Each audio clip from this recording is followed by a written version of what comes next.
Halo semuanya, kembali lagi di channel George Regar. Kali ini kita akan ngobrol-ngobrol santuy bersama seorang HSE expert. Kabar Oke, sehat-sehat Bang ya? Puji Tuhan ya, puji Tuhan, alhamdulillah sehat-sehat. sehat-sehat. Di sana, Abang di Saudi Arabia, itu di kota mananya Bang? Saya untuk kantornya di Saudi Arabia di kota Al-Khobar, distrik Al-Khobar namanya. Pinggir pantai itu di Semenanjung sebelah timur daripada eh, Saudi Arabia ini. Jadi dekat dengan Qatar, dekat dengan Kuwait, dekat dengan Iran. Jadi bordernya udah dekat banget dengan itu. Beberapa Oh, negara yang saya sebutkan tadi. tempat yang bisa dibilang paling strategis lah ya di Arab Saudi itu ya Bang ya? Kota yang strategis lah gitu ya? Pusatnya pengeboran minyak untuk di Saudi dari Saudi Aramco itu di sini. Oh, Di ada pusat pengobarannya. distrik atau kota namanya Kota Damam. Itu kantor pusatnya Saudi Aramco yang ada di sekitar sini itu terletak di Damam. Kalau di sini Darat sekarang lagi jam 3 sore. Kalau di situ Bang lagi jam 11 lebih jam sedikit 11 pagi ya. Berarti kita beda pagi. 4 Beda jam 4 ya jam Bang. aja kok. 4 jam ya kita beda. Lumayan Bang. Lumayan beda beda Lumayan. waktunya. Oke Bang. Sebelum kita nanti ngobrol-ngobrol panjang lebar nih, boleh dong Bang perkenalkan dirinya Bang. Kalau saya sih pasti udah kenal Bang Smith. Tapi mungkin nanti karena saya akan record, kemudian saya posting ini, para viewersnya biar tahu siapa sih Bang Smith ini, gitu loh. Atau mungkin nama Ya. lengkapnya, nama panggilannya biasanya gitu. Ya, nama lengkap saya Samuel Smith yang ada di dalam sertifikat ijazah ataupun sertifikat lahir. Tombeng itu marga saya dari keluarga, dari pihak orang tua. Saya lahir di Manado atau Tondano tepatnya, kurang lebih 47 tahun yang lalu. Menikah dengan istri saya sekarang pastinya, ya, Betty Napitupulu. Dia seorang perawat juga. Oh, Kami memiliki 3 orang anak, paling tua sudah tingkat 3, sekarang kuliah di Bangkok. Yang kedua laki-laki juga kelas 3 SMA di Bandung. Yang ketiga kelas 3 SMP perempuan di Bandung. jadi mungkin nanti yang para pendengar nih kok panggilnya Bang gitu ya, padahal udah jauh banget Oh nih gitu. senior apa senior. Tapi emang mungkin Bang Smith lebih senang dipanggil Bang ya Bang ya. Ya nggak apa-apa sih biar terasa lebih mudah Asal ceritanya. lebih muda. Bang, kesibukan sekarang ngapain sih Bang? Ada perbedaan nggak sebelum ada pandemi COVID-19 ini sama sekarang? Ada perbedaan nggak kesibukannya Bang? Ya tentunya akan lebih sibuk dengan pekerjaan yang sekarang karena dampak dari pandemi ini ke banyak hal ya, tidak hanya kepada perorangan tapi kepada perusahaan ya. Secara sepintas saya bisa sharing apa yang kami di perusahaan yang sekarang lakukan ya, karena penerbangan kacau balau ya, banyak yang I see. terdampak apakah itu domestik ataupun internasional. Jadi berdampak kepada penerbangan para kru kami yang harus pulang ke negaranya masing-masing, terutama yang ekspatriat atau yang kerja di sini tapi tinggal di luar. Nah, itu salah satu dampak utama dan itu berdampak kayak efek domino, jadi kena ke kerja lokalnya. Artinya mereka pun terdampak juga karena harus diisolasi atau di karantina dulu sebelum Karantina. berangkat ke lapangan, khususnya yang datang dari beberapa wilayah yang dianggap sebagai high risk areas. Nah, Oke. yang paling penting saat ini adalah masalah mengenai memanage atau mengelola fatigue atau kelelahan. Karena tidak sedikit juga karyawan di lapangan yang tidak mau kembali ke rumah karena takut terpapar kan. Jadi mereka pun tidak mau pulang ke rumah, memilih untuk tetap bekerja. Akibatnya semakin lama mereka di lapangan akan semakin lelah dan itu mempengaruhi kinerja dan fokus mereka dalam bekerja yang bisa berujung pada sebuah kecelakaan kerja. Betul, betul. Bang, nah kenapa saya tanya gitu juga? Karena kemarin saya ada interview orang juga karena pandemi COVID-19 ini kerjanya malah menurun, Bang. Maksudnya jadi lebih lebih low gitu. Apa namanya dari segi kerjaan. Kalau di tempat Bang Smith sendiri atau Bang Smith sendiri malah lebih lebih crowded ya? Dari segi maksudnya mungkin berhubungan dengan work pace ya. Iya. Jadi kalau Misalnya hari ini bisa bikin 10, sekarang mungkin diturunkan ke 8 atau ke 6. Jadi Oke, KPI atau kita punya performance indicator itu tidak lagi merupakan sesuatu yang harus apa istilahnya ya, kejar. dikejar. Jadi karena yang paling utama sekarang adalah safety-nya daripada pekerja itu sendiri. Jadi kalau kita Oke, tetap mempertahankan KPI harus dikejar sesuai dengan target, ya sementara pekerja seperti sekarang ini ada beberapa yang tidak bisa naik karena mungkin terpapar atau mungkin kan berdampak juga pada jumlah pekerja yang ada di lapangan. betul betul. Yang di lapangan tidak bisa pulang, itu ke arah fatigue management. Yang mau join ke lapangan tidak bisa join karena harus tertahan dengan masalah COVID-19, apakah dia terindikasi atau suspek dan sebagainya, Betul. atau tertahan karena harus diisolasi dulu sebelum berangkat. Jadi itu semua berdampak kepada safety daripada pekerja. Jadi kita lebih memperjuangkan safety-nya daripada KPI-nya. Contohnya seperti itu. Baik, terima kasih Bang. Jadi ini saya sebelumnya berterima kasih banyak nih dari kesibukan yang padatnya Bang Smith bisa luangkan waktu untuk saya ajak ngobrol.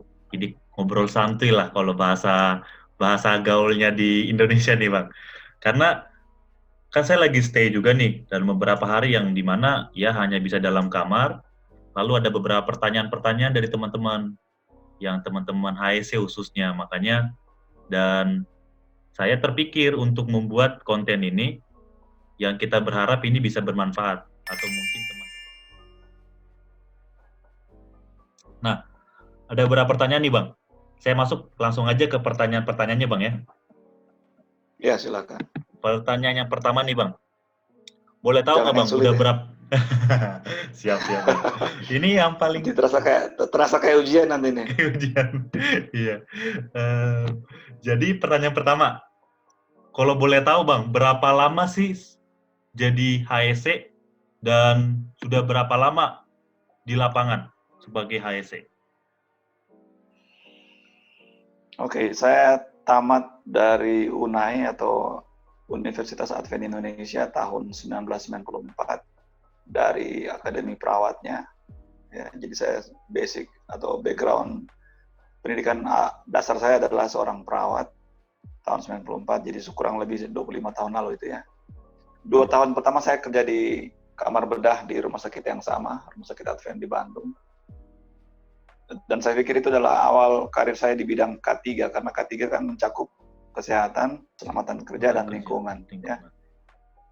Oke, jadi 2 tahun pertama di situ, kemudian saya bergabung dengan International SOS sebagai Occupational Health Paramedic, sudah masuk ke arah industri itu, meskipun masih berkutat di bidang yang sama. Ya, selama 6 tahun saya bertugas di International SOS, masuk ke beberapa sektor industri seperti mining atau pertambangan, baik itu batu bara, emas, dan juga tembaga ya. 2 tahun pertama saya ditugaskan di Freeport di Papua, dan selebihnya international assignment di beberapa negara ke overseas untuk oil and gas industry. 6 tahun berikutnya saya bergabung dengan Chevron, jadi selama 6 tahun saya bertugas di Chevron Indonesia, di kantor operasi mereka yang ada di Kalimantan, sekarang menjadi PHKT kalau tidak salah istilahnya itu untuk Pertamina Hulu Kalimantan Timur ya.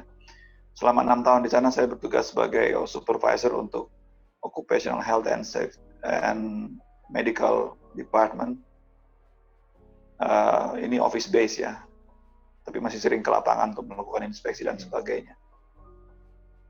Itulah pengalaman pertama saya bekerja di kantor di awal karir saya. Kemudian selama kurang lebih 10 tahun terakhir saya bertugas di sebuah perusahaan multinasional bernama Ensco PLC atau sekarang disebut Valaris PLC atau Public Limited Company, ke beberapa negara, baik di Asia Pasifik, di Middle East, dan juga ke Afrika.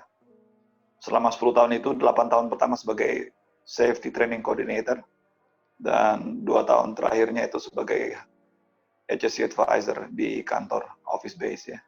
Dan 6 bulan terakhir saya belum lama ini sebenarnya ditransfer, pindah ke perusahaan yang baru.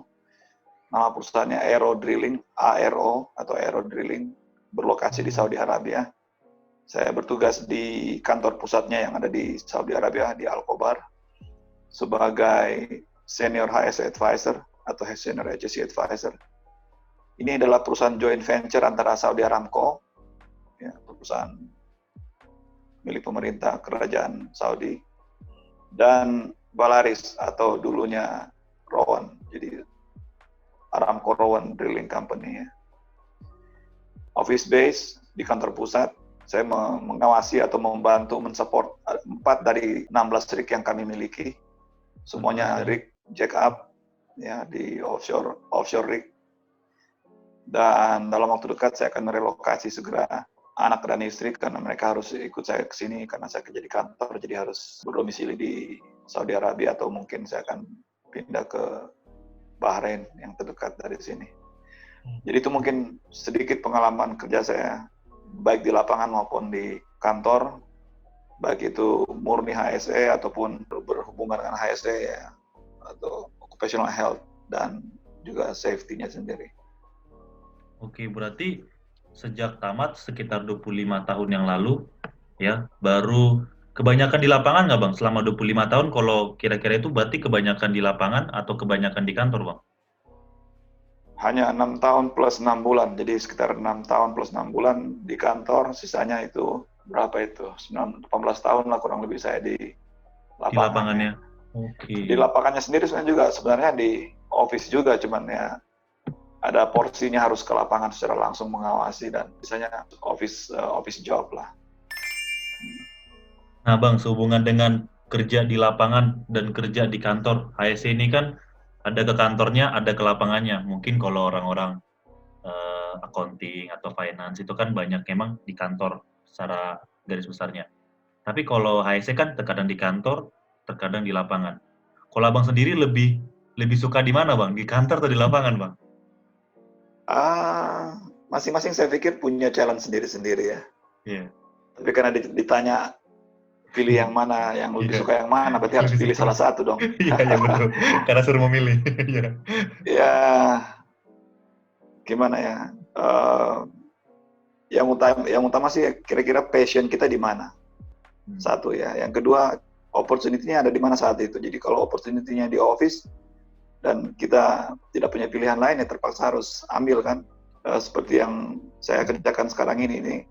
Ketika saya berada di Jakarta untuk office base yang di Valaris kemarin, sudah hampir habis proyek di Jakarta, jadi saya ditawarkan ke sini tuh karena nggak ada opsi yang lain, saya pilih gitu. Padahal kalau menurut kata hati pengennya kembali ke lapangan gitu ya. Tapi anyway, kalau ditanya mana lebih sukanya yang mana, ya saya lebih memilih untuk di lapangan karena dari segi jadwal kerja itu sudah pasti ya.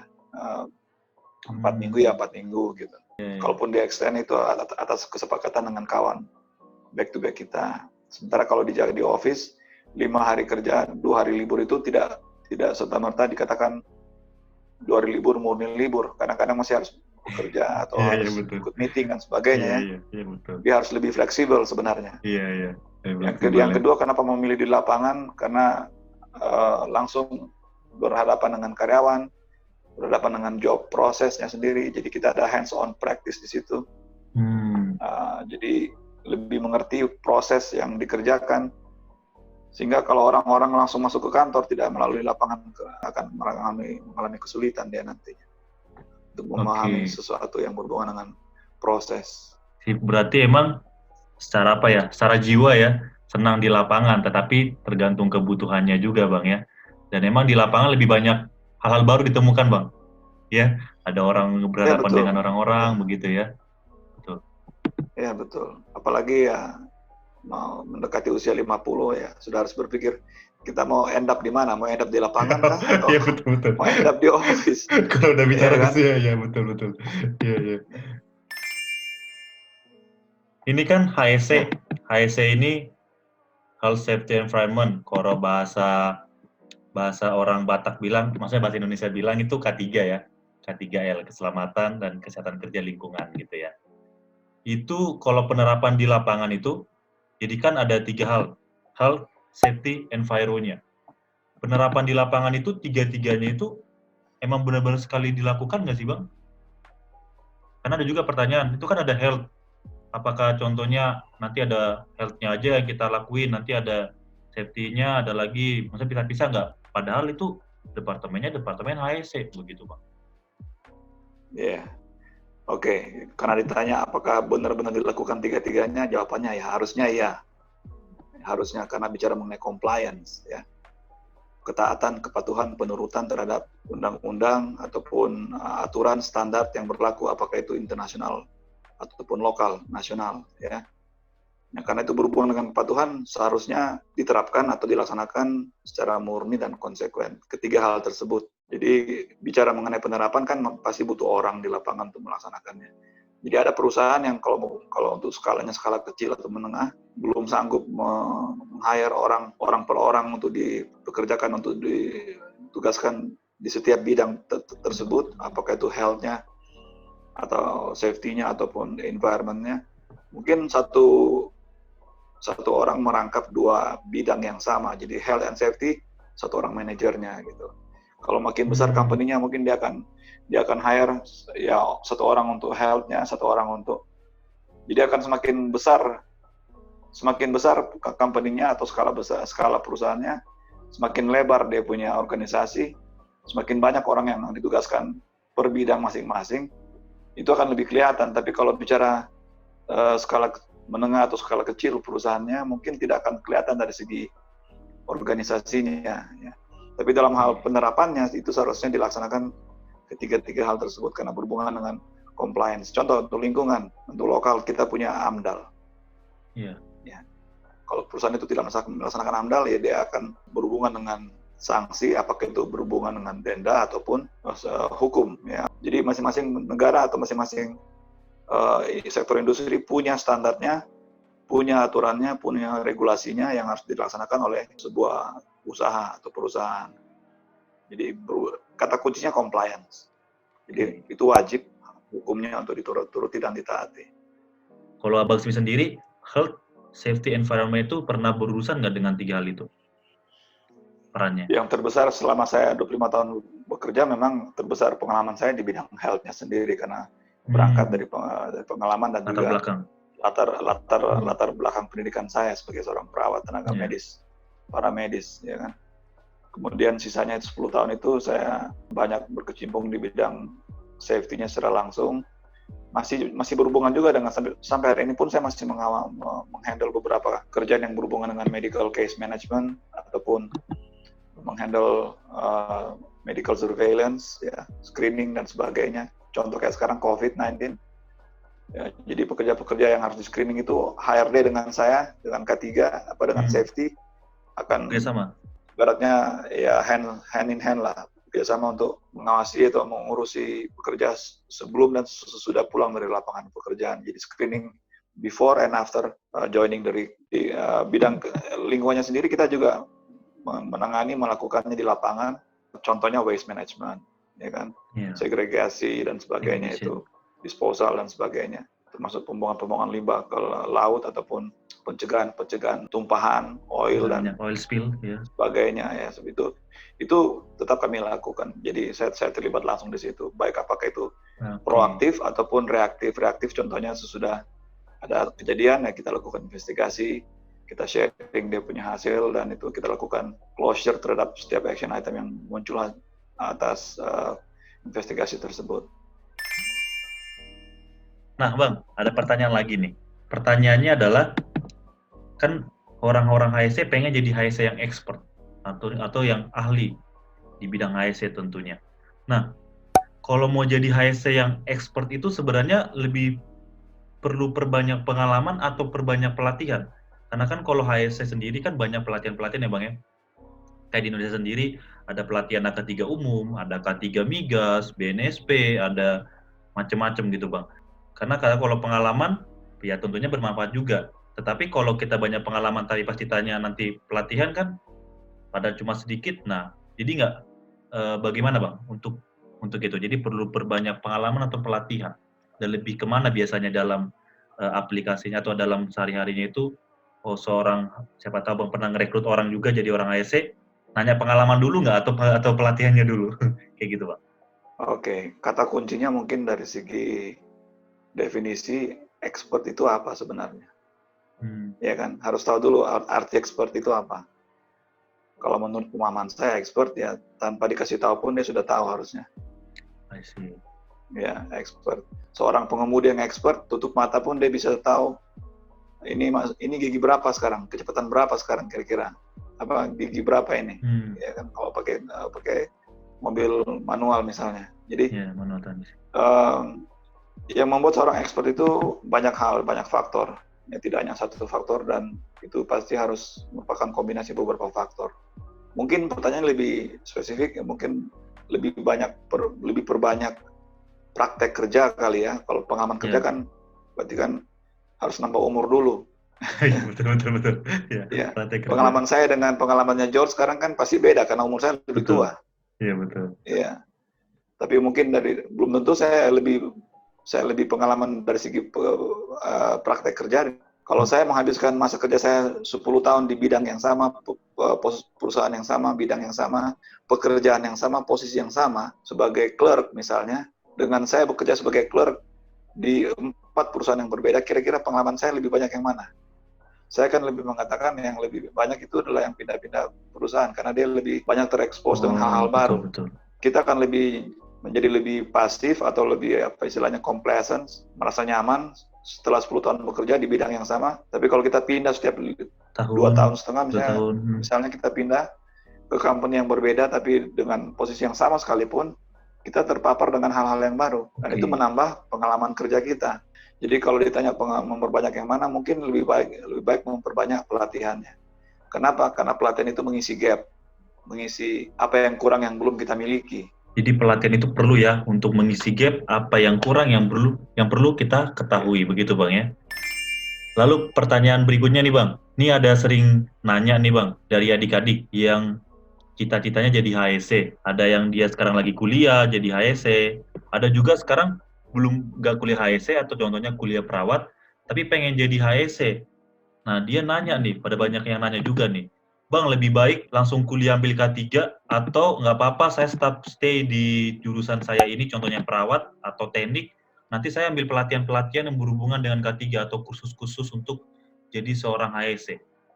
Kalau untuk orang yang contoh mau kuliah, dia belum kuliah, dia pengen nih jadi HSC, gimana sih saya pengen jadi HSC, saya langsung ambil kuliahnya aja atau saya coba dulu jurusan yang lain, nanti itu bisa mendukung saya pada saat ambil K3, tapi kursusnya begitu. Kalau yang sifatnya, kalau dia sekarang belum kuliah, mau coba memilih kuliah di bidang K3, ya kalau menurut saya ikuti kata hati. Dia pengen nanti jadi seorang apa gitu. Mumpung belum terlambat memilih, ya ikuti kata hati. Kalau pengen jadi seorang K3 profesional yang handal, ya ambil kuliah sesuai dengan bidangnya gitu. Supaya tidak sia-sia waktu terbuang untuk sesuatu yang belum tentu dia akan gunakan di masa depan gitu. Tapi pun kalau sudah keburu masuk ke bidang yang lain, contoh kayak jadi yang sekarang sedang ambil perawat, pengen masuk di bidang K3 dalam hal pekerjaan, K3 itu sendiri kan sudah mencakup health atau kesehatan di situ. Jadi nggak ada salahnya setelah dia saat ini dia sedang kuliah perawat dan dia mau mengambil jalur K3 sesudah tamat, itu tidak salah. Artinya terbuka peluang bagi dia untuk masa depannya sebagai seorang K3 profesional, tetap terbuka peluang. Meskipun bukan lewat jalur yang ibaratnya tembak langsung ya. Karena kalau dia sudah ngambil ke teknik K3 sekarang ini, ya mungkin chance-nya dia atau opportunity itu akan lebih memihak ke dia ketimbang kalau dia ngambil jurusan sudah kadung ngambil perawat sekarang ini atau jurusan yang lain. Di lapangan kerja saya sendiri sekarang ini ada beberapa rekan saya yang background-nya bukan K3.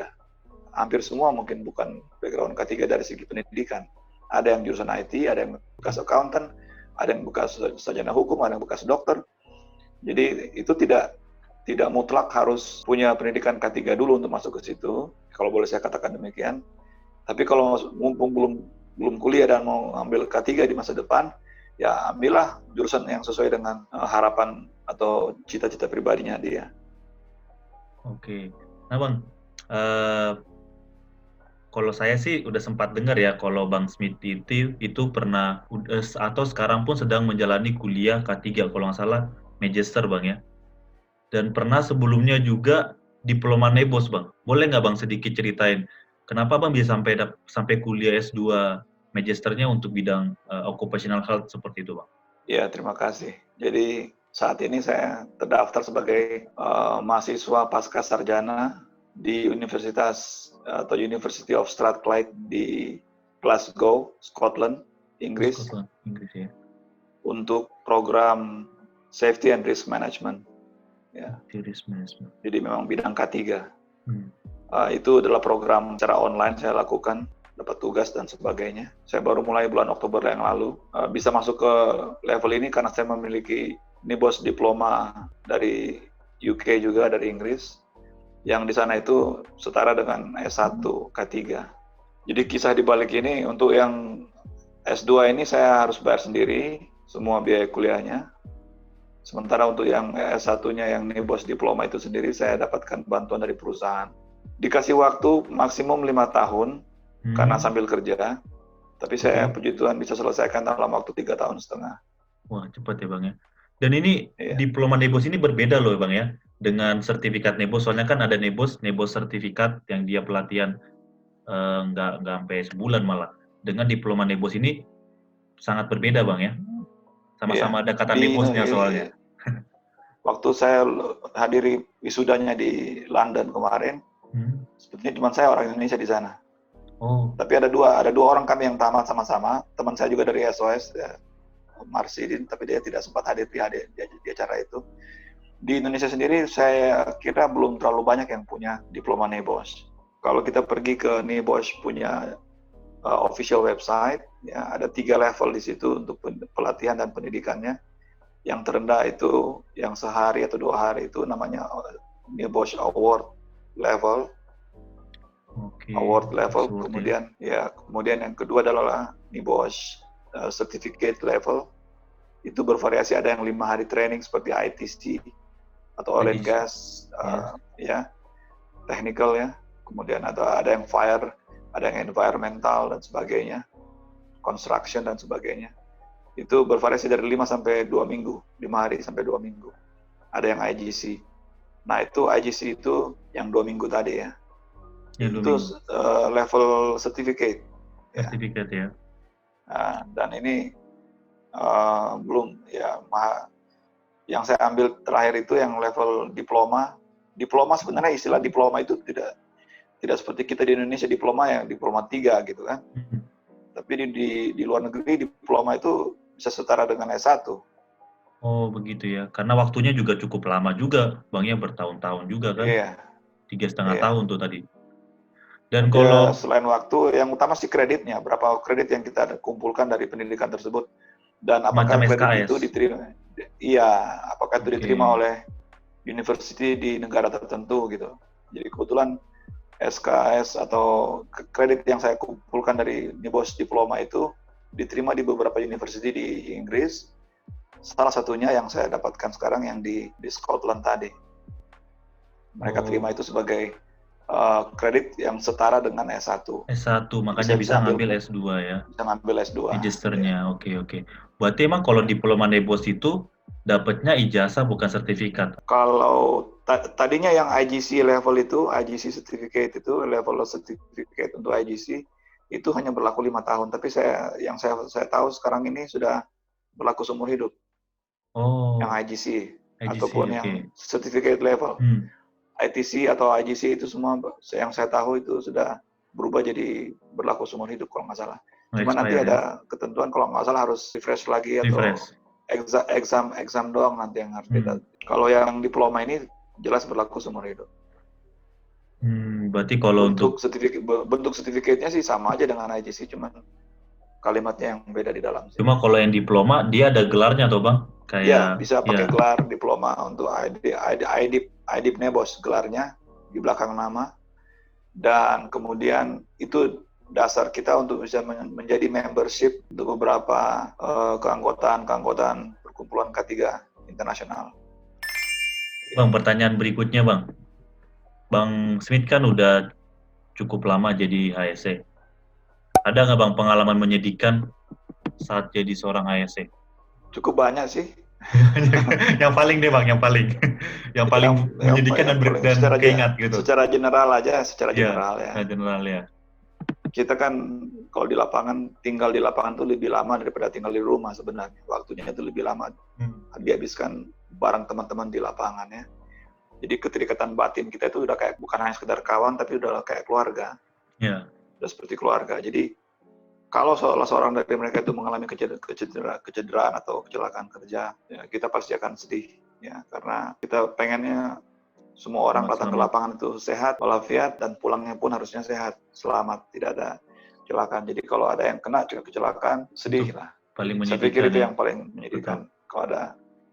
Dan dalam pengalaman saya selama beberapa puluh tahun itu, ya ada beberapa kasus di mana saya kenal betul orangnya, tapi sangat disayangkan dia mengalami kecelakaan kerja, dan ya itu menyedihkan sekali. Betul. Sebagai seorang ASC itu emang yang paling dibanggakan itu kalau proyek itu selesai dengan selamat, nggak ada apa-apa, bahkan dirimis pun Bang ya. Tapi kalau ada sedikit pun kecelakaan itu yang paling menyedihkan biasanya Bang ya. Iya, betul sekali. Nah, tadi juga udah ada hampir berhubungan dengan pertanyaan berikutnya. Bang, jadi orang ASC ini kan sering nih ke site nih Bang, bahkan keluar negeri. Dan waktunya itu bukan cepat, seminggu. Jarang orang 1 minggu ke site yang jauh pulang, kan rugi nanti perusahaan. Biasanya itu dalam waktu yang lama, harus meninggalkan keluarga. Punya tipsnya nggak Bang? Bagaimana Abang bisa bertahan, pergi ke site, ke lapangan, ninggalin keluarga? Tipsnya bagaimana sih? Saya juga soalnya seorang HSC nih, dan sering-sering ke lapangan. Cuma bedanya saya belum berkeluarga nih. Ada tips nggak dari Abang? Biar saya juga bisa dapat pengetahuan nih. Tanya tips ya? Tips ya. Saya pikir kebanyakan orang akan memiliki tips yang sama sebenarnya. Okay. Kuncinya komunikasi. Komunikasi ya. Ya, di lapangan, apalagi di offshore atau di lapangan-lapangan berskala besar dan berisiko besar, itu pasti komunikasi itu penting. Pasti memiliki fasilitas komunikasi yang baik ya, terutama bagi operasional maupun bagi kepentingan pekerjanya itu sendiri, karena adalah merupakan kewajiban perusahaan untuk menyediakan fasilitas yang terkait dengan welfare ya. Jadi semuanya harus tersedia, karyawan tidak boleh kena stres hanya gara-gara tidak bisa menelepon atau tidak bisa berkomunikasi dengan keluarganya. Nah, itu menjadi hal yang sangat penting. Apalagi sekarang terdampak COVID seperti ini, orang akan lebih lama di lapangan dan itu bisa mempengaruhi fokus mereka bekerja. Jadi ditambah lagi kalau tidak bisa komunikasi akan lebih runyam. Jadi ya komunikasi yang sering dengan keluarga membantu mereka juga untuk mengetahui bahwa orang yang mereka sayangi itu dalam kondisi yang sehat walafiat meskipun bekerja di tempat yang beresiko tinggi. Okay. Saya pikir itu. Jadi walaupun kita pergi jauh dimanapun, komunikasi harus tetap dijaga dengan keluarga Bang ya, biar mereka yakin bahwa kita ini aman-aman aja, jadi mereka juga tenang di sana. Begitu juga dengan kita tahu karena berkomunikasi kita juga tahu mereka di sana dalam keadaan yang sehat-sehat begitu Bang ya. Iya. Oke, pertanyaan berikutnya nih Bang. Ini pertanyaan ini kebetulan yang nanya perempuan dan dia pengen jadi HSC yang expert ya. Pertanyaan seperti ini Bang. HSC itu kan didominasi kaum Adam dan cocok nggak sih perempuan jadi seorang HSC? Lalu kemudian kalau cocok, kemampuan apa yang harus dimiliki perempuan untuk menjadi seorang HSC? Dan bagaimana perempuan bisa bersaing dengan kaum Adam yang mendominasi apalagi di lapangan? Kemudian perempuan yang kerja di HSC sebagai karyawan kontrak itu mereka merasa kurang pas. Bagaimana pandangan Abang? Ini pertanyaan dari kaum Hawa. Ini 1A, 1B, 1C, 1D ini. Ya, jadi ini pertanyaannya 1 tapi A, B, C, D. Ya, betul Bang. Coba jadi yang A-nya apa tadi? Yang A-nya apa? Oke, pertanyaan yang A-nya. HSC itu kan didominasi kaum Adam. Cocok nggak perempuan jadi seorang HSC? Itu pertanyaan yang A. Oke. Kita baru merayakan hari apa tuh? Hari Kartini ya? Di Indonesia ya, betul. Emansipasi ya. Iya. Saya kurang sepaham kalau dikatakan didominasi oleh kaum laki-laki karena satu lain hal. Saya pikir itu bukan karena memang demikian terjadi karena ada aturan yang seperti itu, bukan ya. Jadi memang karena kondisinya di lapangan yang membuat seperti itu sehingga terjadi kondisi yang demikian. di mana-mana tempat, di mana-mana perusahaan, mereka tetap mengutamakan kesetaraan gender. Ya, jadi tetap membuka peluang bagi setiap kalangan, setiap orang yang memiliki cukup pengalaman, cukup pengetahuan, dan cukup keahlian atau kemampuan untuk melakukan pekerjaan tersebut. Jadi saya belum pernah melihat untuk K3 itu sendiri ya, mewajibkan harus seorang laki-laki. Kalau dia posting di di job searching untuk online, job searching itu harus seorang laki-laki. Saya sejauh ini saya belum pernah melihat hal seperti itu, apalagi yang berhubungan dengan K3, job lowongan pekerjaan K3. Jadi kembali lagi apa tadi ditanyakan? Yang ditanyakan tadi, iya, cocok nggak perempuan jadinya seorang ASN? Oke. Kalau bicara cocok, ya kembali ke yang saya katakan tadi di awal. Lihat kondisi pekerjaan yang offshore. Offshore agak susah, bukan karena tidak cocok, karena ada beberapa kawan saya yang saya temui terakhir itu yang di perusahaan sebelumnya, dia seorang bekas HSE di lapangan di offshore. Ya, kendala memang satu hal yang berhubungan dengan akomodasi. Karena jarang akomodasi di sana itu satu kamar untuk satu orang. Jadi umumnya harus sharing kamar dengan orang lain. Oke. Ya kan? Jadi kalau bicara perempuan dan laki-laki mau digabung dalam satu kamar kan itu ada beberapa lapangan yang bolehkan hal seperti itu.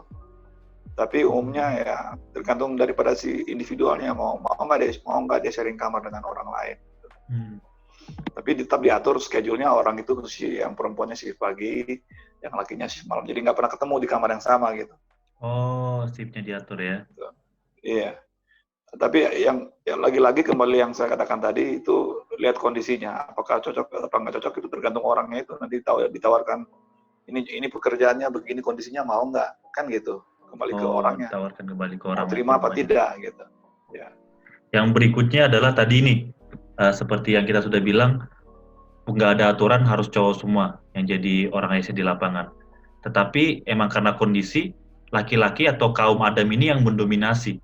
Bagaimana perempuan bisa bersaing dengan bersaing dalam tanda kutip bersaing sehat ya Bang ya, untuk bisa unggul lah, atau mungkin bisa juga mendapatkan posisi yang baik untuk perempuan sebagai ASN, seperti itu. Satu hal lah yang mungkin harus dia miliki, yaitu value. Nilainya dia apa? Untuk memenuhi nilai tersebut dia harus memiliki 3 hal. Ya. Etos kerja yang baik dari segi attitude, ya, kepribadiannya dia yang bagus dalam bekerja. Kemudian skill harus dia miliki sesuai dengan job yang dia lakoni saat itu, ya tergantung R&R-nya ya, role and responsibility-nya apa. Dia harus memiliki semua kemampuan yang dituntut oleh pekerjaannya. Kemudian knowledge-nya harus punya, jadi harus cukup pelatihan, cukup ilmu, dan cukup pengetahuan yang dibutuhkan untuk melakukan pekerjaan. Jadi kalau tinggi sudah dia miliki, membentuk sebuah value atau nilai yang dia bisa gunakan untuk bersaing dengan orang lain, apalagi dengan laki-laki, saya pikir tidak akan susah bagi dia untuk memperoleh peluang kerja itu kalau dia mau menerima kondisi di lapangan seperti apa.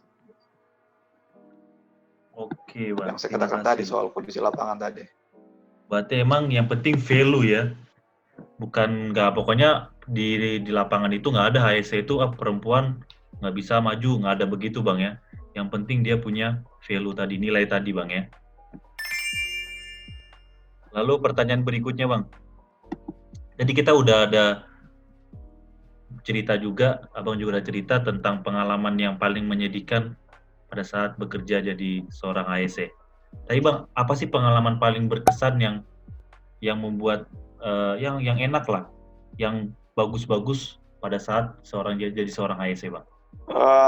Beberapa hal mungkin. Satu, selama 25 tahun ini saya bisa masuk ke beberapa perusahaan kelas dunia. Ya, itu pengalaman yang tidak terlupakan bagi saya. Artinya jadi bagian daripada sebuah perusahaan besar, terlibat dalam pekerjaan-pekerjaan yang krusial yang berhubungan dengan proyek.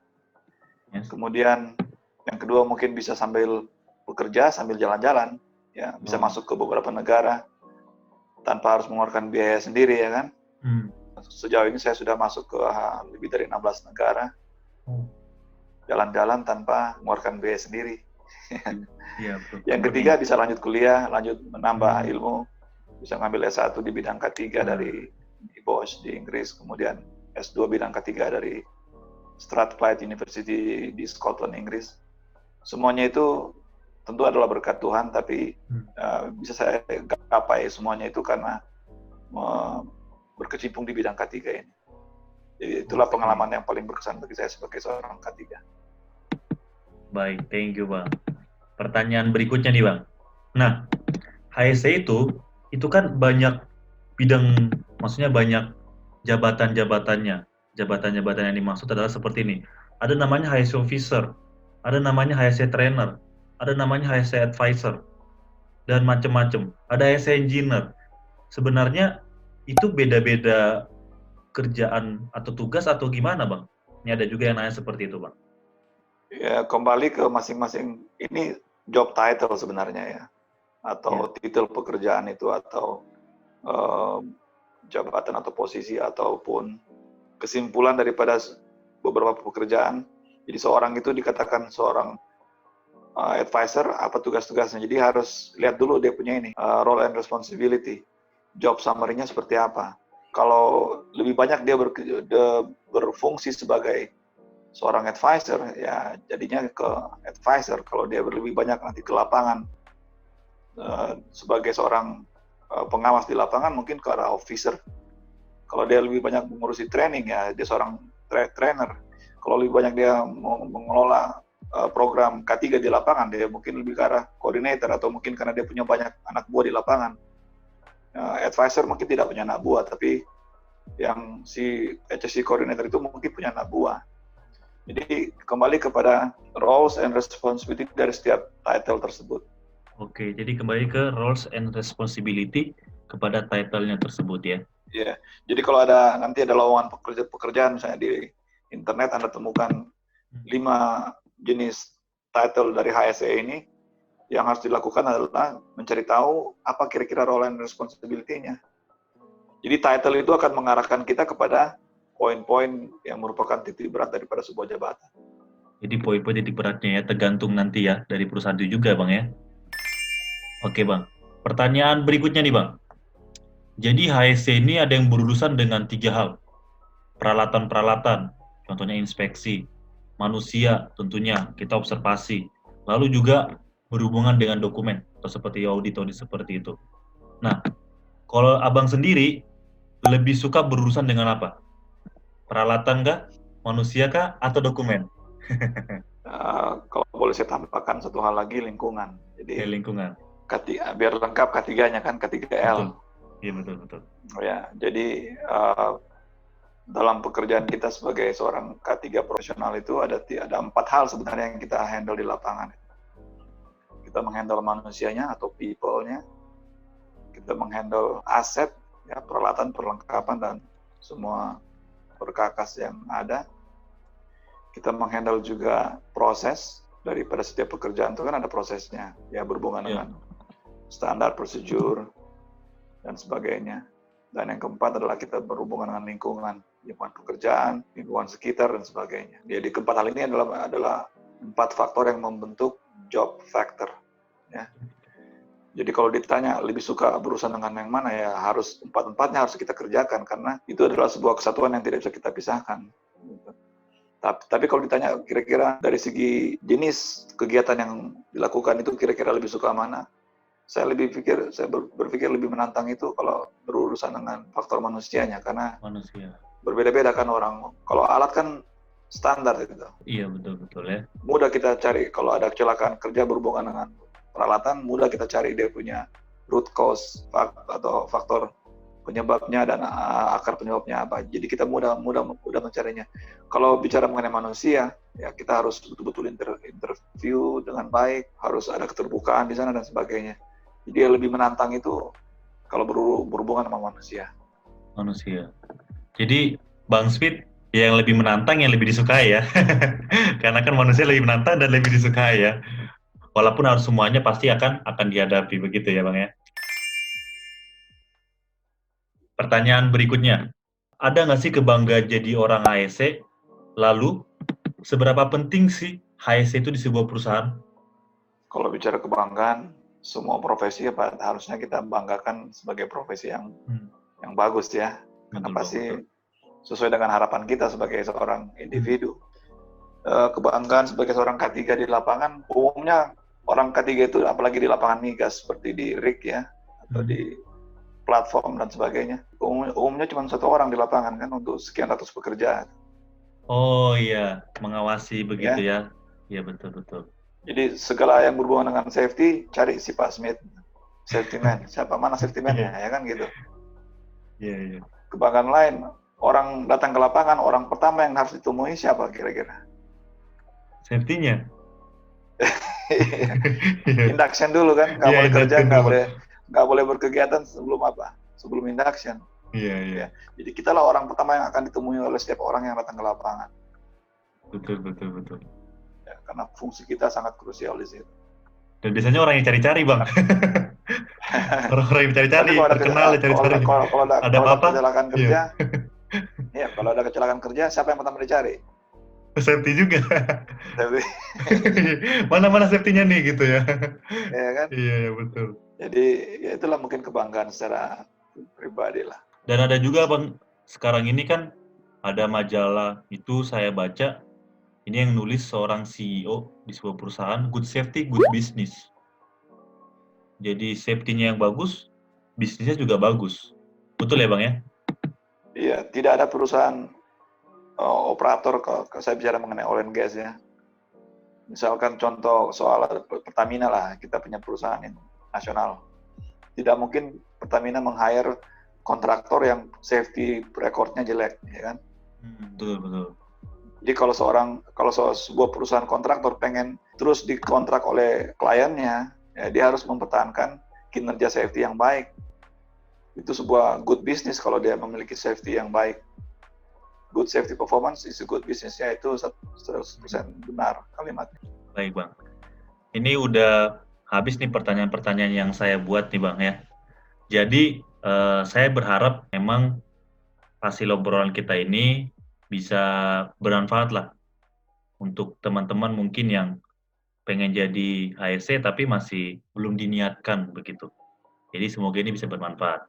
Nah, sebagai penutupnya, Bang, boleh dong, Bang, kasih pesan-pesan lah seperti itu untuk masyarakat lebih luas tentang profesi HSE, atau apa sih pesan yang bisa disampaikan dari seorang HSE untuk masyarakat lebih luas. Selama ini mungkin kan kita kasih pesan-pesan untuk para pekerja yang ada di tempat kerja kita masing-masing ya. Saya bekerja di perusahaan A, saya pasti sering kasih pesan-pesan buat mereka. Nah, sekarang nih saya tantang Bang Smith kasih pesan untuk masyarakat yang lebih luas.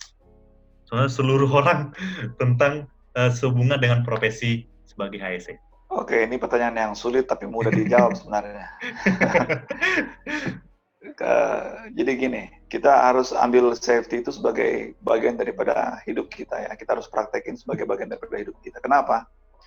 Karena safety itu sendiri atau K3 itu sendiri berlaku di semua lini, berlaku di semua segi kehidupan kita. Contoh paling dekat, mungkin saya tantang George kembali.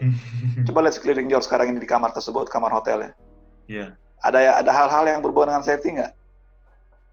Ada. Apa itu contohnya? Contohnya ada smoke detector. Ya, betul. Kenapa dipasang di situ? Karena contohnya kalau nanti ada kebakaran kecil atau ya kebakaran yang kita nggak sadar nih, smoke detectornya bisa mendeteksi dan berbunyi seperti itu. Itu tidak semua masyarakat tahu kan?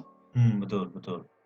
Masyarakat dari kampung yang punya uang lebih, punya uang banyak, datang ke kota tinggal di hotel, belum tentu dia tahu itu barang itu namanya apa, fungsinya apa. Iya, betul. Ya, jadi itu berlaku bagi semua orang.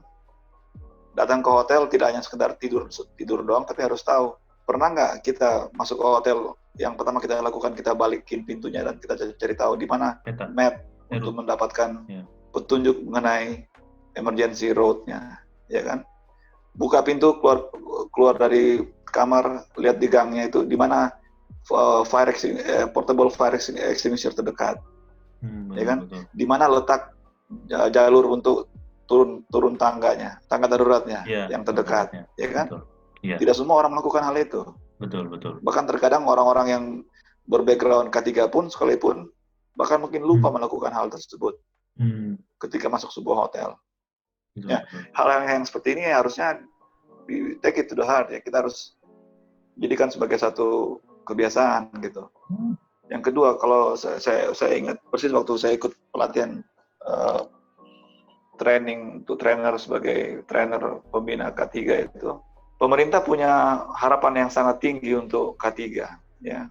Jadi setiap jenis pekerjaan atau setiap pekerjaan SKKNI ya, itu SKKNI ya.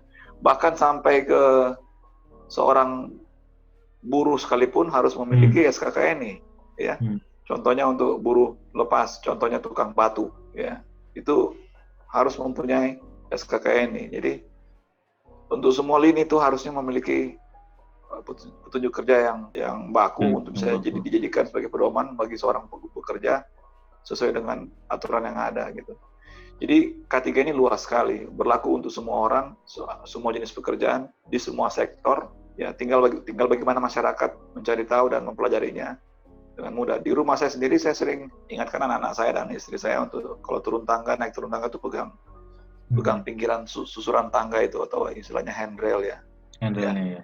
Itu praktek yang mungkin masih jarang berlaku di masyarakat, di rumah khususnya, atau di tempat-tempat umum yang menggunakan tangga. Karena tidak sedikit orang jatuh dari tangga itu berujung pada kematian. Ya. Hal-hal yang kayak gitu kan sifatnya simple, sederhana, tapi berlaku bagi semua masyarakat. Mengenai fire safety di rumah, ada nggak kita ajarin kita punya keluarga, anak, istri, atau keluarga lainnya tentang fire safety di rumah? Kalau sebelum keluar rumah harus memastikan semuanya sudah dipadamkan, dimatikan atau ya, itu kan hal yang simple, tapi itu adalah bagian daripada safety di rumah sebenarnya. Safety on the road, di jalan, ya, bagaimana kita mengemudi dengan aman dan selamat. Safety in public places, kayak sekarang kita COVID-19 harus social distancing dan sebagainya. Itu semua bicara mengenai safety sebenarnya. Jadi kembali kepada masyarakat, saya ajak untuk bisa sedikit belajar mengenai safety dalam keseharian kita lah, ya. Kira-kira demikian mungkin, George. Terima kasih banyak, Bang. Makasih banyak, tadi udah banyak hal yang disampaikan. Jadi pertanyaan-pertanyaan juga udah habis, dan saya pikir sudah cukup banyak ya, sudah cukup banyak yang kita bahas yang sehubungan dengan ASC dan kehidupan kita sekitar kita. Bang, sebelum kita tutup nih, Bang, interview kita, abang yang nutup jadinya. Tolong dibantu like, comment, and subscribe untuk channel daripada George Siregar. Oke, terima kasih, Bang. Terima kasih, Bang.